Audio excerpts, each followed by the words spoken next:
أعوذ بالله من الشيطان الرجيم. بسم الله الرحمن الرحیم۔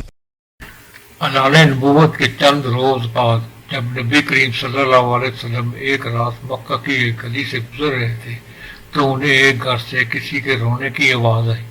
آواز میں اتنا ڈر تھا کہ آپ صلی اللہ علیہ وسلم بے اختیار گھر میں داخل ہو گئے۔ دیکھا تو ایک نوجوان جو کہ حبشہ کا معلوم ہوتا تھا اور چکی پیس رہا تھا اور زاروں قطار رو رہا تھا۔ آپ صلی اللہ علیہ وسلم نے اس سے رونے کی وجہ پوچھی تو اس نے بتایا کہ میں غلام ہوں، سارا دن اپنے مالک کی بکریاں چراتا ہوں، شام کو تھک ہار کر جب گھر واپس آتا ہوں تو میرا مالک مجھے گندم کی ایک بوری پیسنے کے لیے دے دیتا ہے، جس کو پیسنے میں ساری رات لگ جاتی ہے۔ میں اپنی قسمت پر رو رہا ہوں کہ میری بھی کیا قسمت ہے، میں بھی تو ایک گوشت پوش کا انسان ہوں، میرا بھی جسم آرام مانگتا ہے، مجھے بھی نیند آتی ہے، لیکن میرے مالک کو مجھ پر ذرا بھی ترس نہیں آتا۔ کیا میرے کو مقدر میں ساری عمر اس طرح رو رو کر زندہ رہنا لکھا ہے؟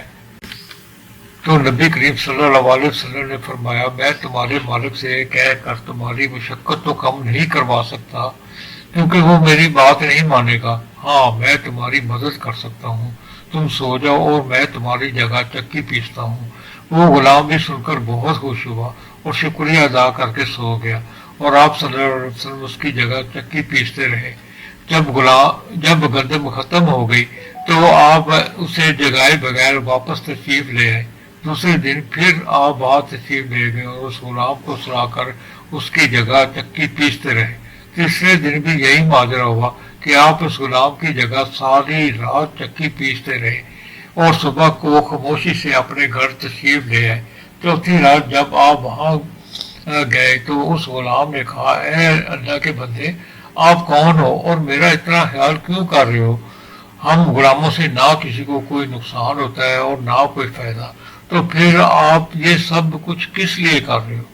تو آپ صلی اللہ علیہ وسلم نے فرمایا، میں یہ سب انسانی ہمدردی کے تحت کر رہا ہوں، اس کے علاوہ مجھے تم سے کوئی غرض نہیں ہے۔ اس غلام نے کہا، آپ کون ہو؟ تو نبی کریم صلی اللہ علیہ وسلم نے فرمایا، کیا تمہیں علم ہے کہ مکہ میں ایک شخص نے نبوت کا دعویٰ کیا ہے؟ اس غلام نے کہا، ہاں میں نے سنا ہے، ایک شخص نے جس کا نام محمد صلی اللہ علیہ وسلم ہے، اپنے آپ کو اللہ کا نبی کہتا ہے۔ تو آپ صلی اللہ علیہ وسلم فرمایا، میں وہی محمد ہوں۔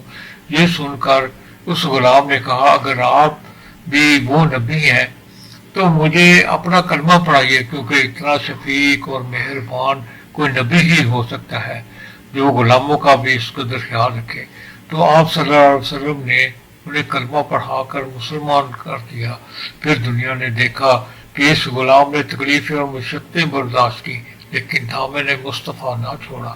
انہیں جان دینا تو گوارا تھا لیکن اتنی شفیق اور مہربان نبی کا ساتھ چھوڑنا گوارا نہ تھا۔ آج دنیا انہیں بلال حبشی رضی اللہ عنہ کے نام سے جانتی ہے۔ نبی کریم صلی اللہ علیہ وسلم کی ہمدردی اور محبت نے انہیں آپ صلی اللہ علیہ وسلم کا بے لوث غلام بنا کر رہتی دنیا تک مثال بنا دیا۔ سبحان اللہ۔ اللہ تعالی ہمیں بھی حضرت بلال حبشی جیسی زندگی نصیب فرمائے، آمین۔ چینل کو سبسکرائب اور ویڈیو کو لائک کریں، شکریہ۔